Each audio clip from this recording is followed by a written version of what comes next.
I used to believe that if someone betrayed you, you would feel it immediately, like a slap across the face or a knife in the back. I was wrong. Betrayal doesn't always hurt at first. Sometimes it arrives gently. It settles into your home. It learns your habits. It studies your weaknesses. And then, slowly, it begins to erase you. My name is Emily. And I didn't realize my life was being stolen from me until there was almost nothing left. The first thing I lost wasn't my health or my happiness. It was my confidence. I began doubting myself in ways I never had before. Simple decisions felt overwhelming. I stood in front of my closet some mornings unable to choose what to wear, my mind blank, my chest tight. At work, I stared at my screen, reading the same sentence over and over, unable to process it. Every mistake felt heavier than it should have, as if the universe was keeping score and I was always losing. At night, my body felt heavy, like gravity pressed harder on me than everyone else. My limbs ached without reason. My heart raced for no clear cause. I would wake up at 3 a.m. drenched in sweat, convinced someone had called my name, only to find the house silent. Sometimes I checked my phone, expecting bad news, because my body knew something was wrong even if my mind couldn't name it yet. Daniel, my husband, started looking at me differently. Not with cruelty, but with confusion. "You've changed," he said once while watching me struggle to focus during dinner. "You're distant." I wanted to scream that I was trying, that I was fighting something invisible, but I didn't even understand it myself. Instead, I apologized. I always apologized. That was my nature. And that made me easy. When Lily moved in, I felt relief at first. She was warm, attentive, almost comforting. She noticed things Daniel didn't. When I was quiet, she noticed. When I looked tired, she noticed. She brought me tea, sat beside me, brushed my hair back like a sister should. She told me I was lucky.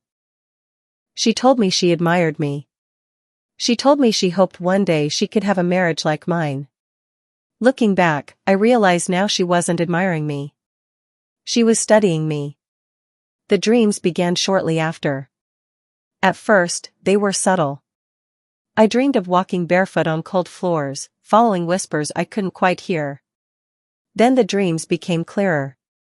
I saw white lines drawn carefully across the ground.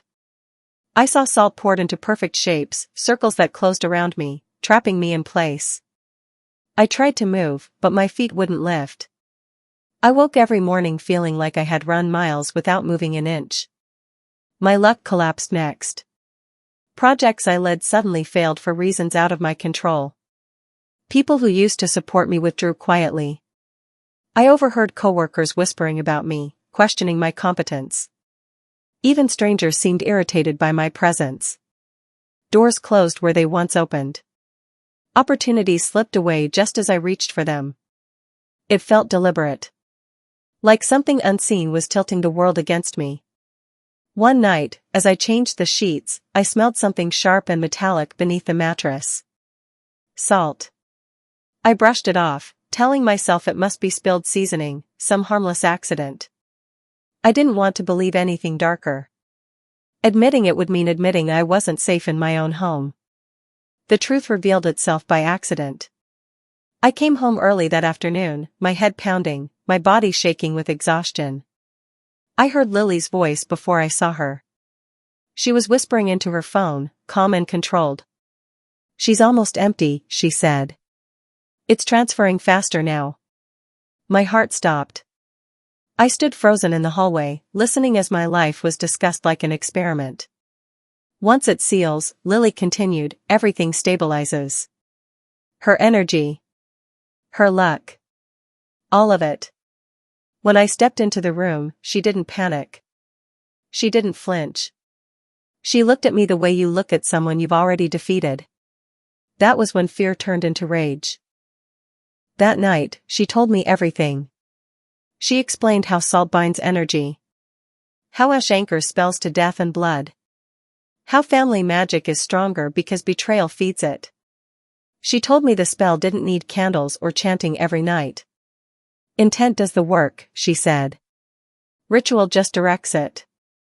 She told me she placed it under my bed because sleep makes the soul unguarded. I felt violated in a way I can't fully explain. Like my body was no longer mine. I confronted Daniel again. He didn't believe me. He told me Lily was fragile, that I was stressed, that I needed rest.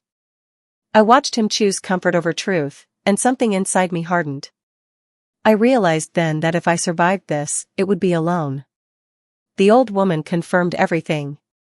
She told me dark magic hides best when it drains slowly.